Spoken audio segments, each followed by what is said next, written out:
सबके जुहार जे मासमल्ली आशा करछिन सभी भल थिबो मुई भी बहुत भल अछि।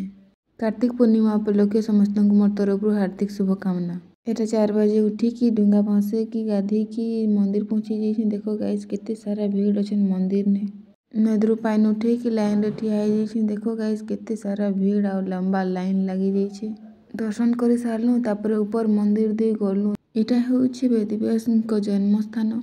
कुहाजिसी जे इ गुंफा रे पसिकी गले घोघर मंदिर रास्ता अछि। वेदव्यास मंदिर रे आ गोटे रहस्य अछि। पहाड़ ऊपर ने गोटे गुंफा रे पाइन अछि। कुहाजिसी जे से हे पाइन की जे छुइबा से पापी थिबा हेले पसी जिबा भितरे आउ भल लोक थिबा हेले ताके किछि नि हुए।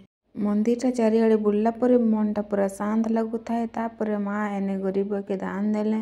तापरे हमें गलु स्वर्गद्वार। एने गाइस देखो जन्म और मृत्यु के स्टेज रे तमे अछ सेटा देखि पारो। तापरे हमें घर पलालु।